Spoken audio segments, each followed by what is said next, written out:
After 1.9 So, miles. I'm actually, it's kind of funny.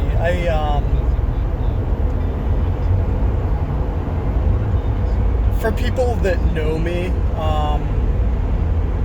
one of my biggest passions in life, um,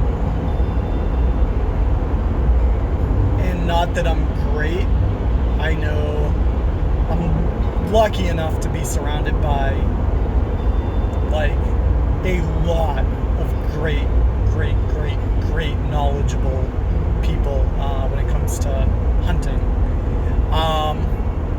So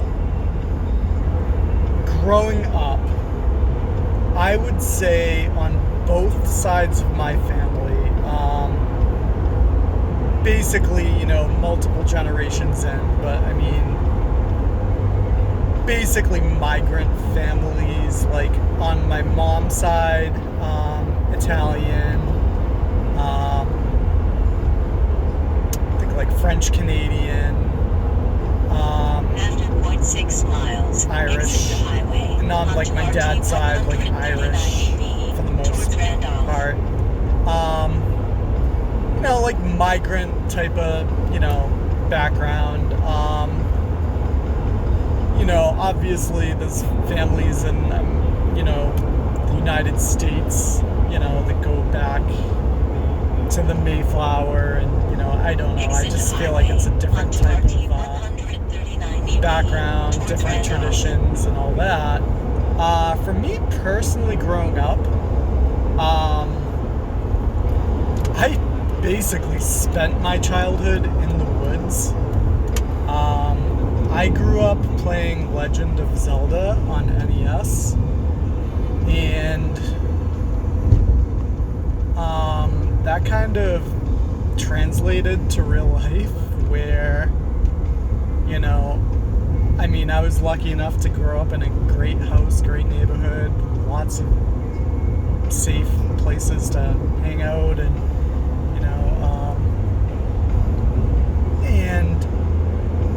basically,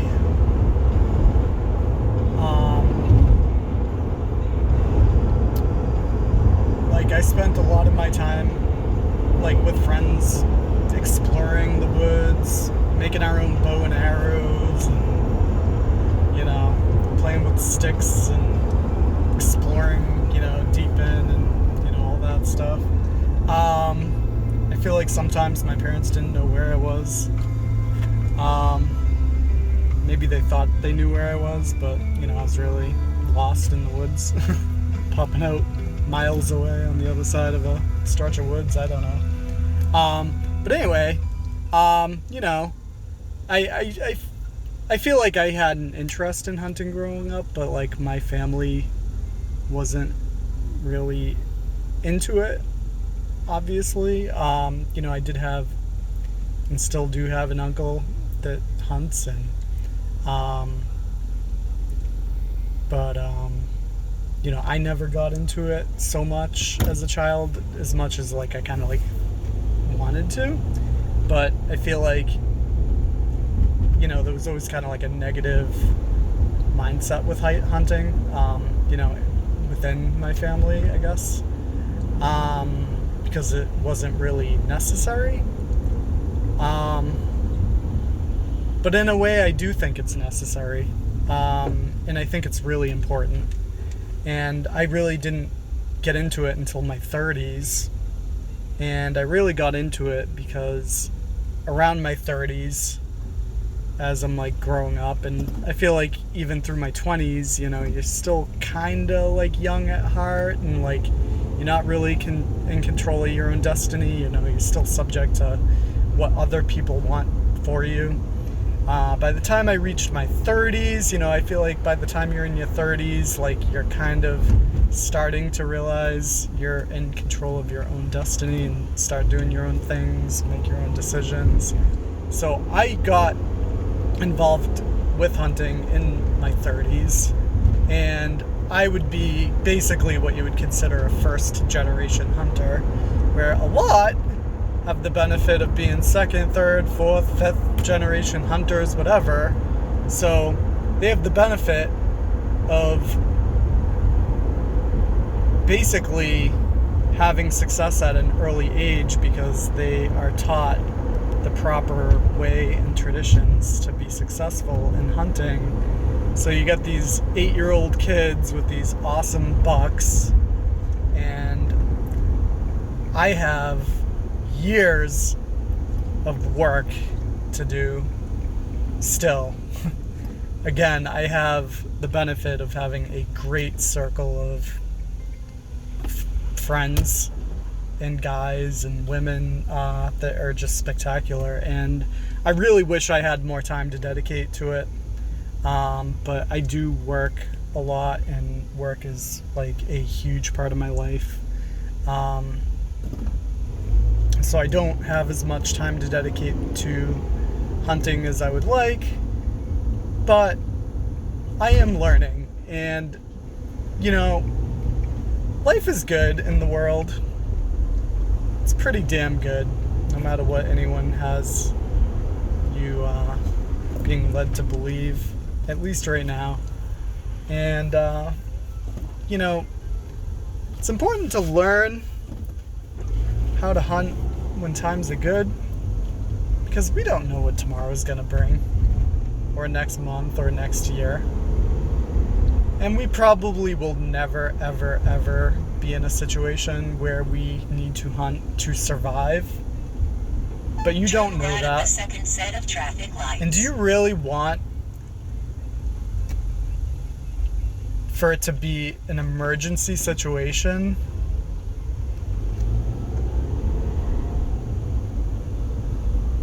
To have that as your trigger to learn how to hunt? Or do you want to be prepared and know how to hunt prior to it being a necessary situation? Also, we have in the United States, or North America as a whole, this whole concept of fair chase. Fair chase basically complicates everything. Makes things a lot harder for hunters to do what they need to do. Turn right at the traffic light. And that's fine, because we don't, as a society, really need to hunt. It's hugely beneficial. Like one deer will last 6 months to 3-6 months or so, depending. So that's meat you don't have to buy. But I mean, you did pay for your license, and you did pay for all the equipment you need to harvest it. So I mean, it's not really about cost so much as the experience. And what this fair chase does is, you're working within these limits that complicate matters. So if you were in a situation where you really needed to, you're used to working within these guidelines, things are going to be a lot easier in an emergency survival situation, I think. But that's all, basically beside the point. That's all personal development stuff. And honestly, hunting, I think, is good anyway, because you overcome a lot of obstacles that you don't even realize you're going to hit. When it comes to dealing with the weather, snow, rain, cold, wind, other obstacles that you can't even anticipate. Hunting is hard.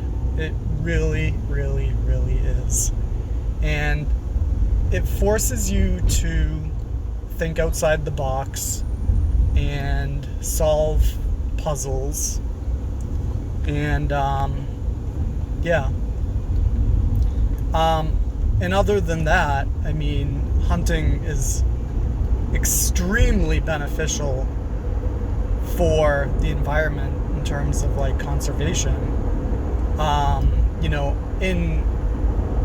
in the way that it's managed these days. So I mean, anyone who's done a little research into the matter probably knows that leading up to 1900, there's a massive amount of overhunting, decimated deer populations, turkey populations, etc. etc., etc. You know, first quarter of the 1900s, obviously things changed. All the licensing that we do obviously goes towards managing, you know, the environment and wildlife and all that.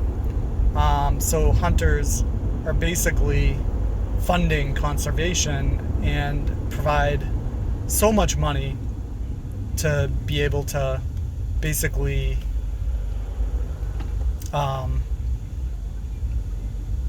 like take care of these animal populations as a resource in North America. So, you know, basically, you know, we're basically, as hunters, we're actually cultivating herds of deer and turkey and bear and, you know, all these animals, you know, so that we have these animals like available to us as a resource. Now, these animals are self-sustaining, and you know, that's like a great thing. I mean, they're not like cows where if something bad happens to our farmers tomorrow, I don't know what's going to happen to the cows. It's like, I'm not really from a rural background, so I don't know much about farming so much, but I think deer have a better chance of self-sustaining activity than cows do. And that's a tremendous resource to have. And that's what like hunters are basically funding.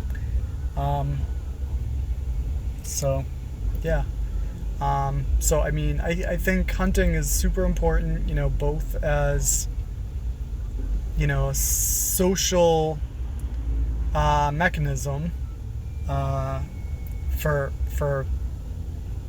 basically maintaining our natural resources available to us, and also it's important to the individual to develop themselves, because it's going to make us stronger as individuals, and it's going to throw us into these situations that we have to overcome, and you know, God forbid we ever actually needed to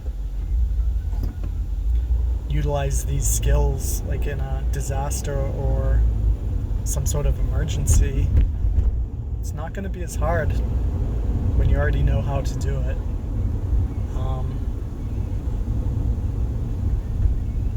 You don't want to be underprepared. So anyway, those are all the reasons why I just am fascinated by hunting. And you know, I am not great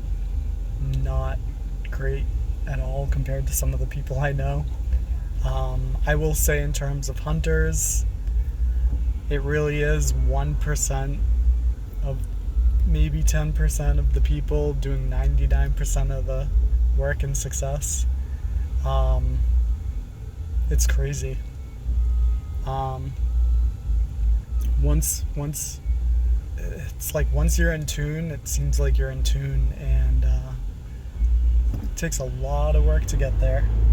So I know I will probably be hunting until the day I die, or I'm not even able to move. And I know people that is exactly the case. They will be hunting as their body is completely falling apart, because hunting is definitely an adventure.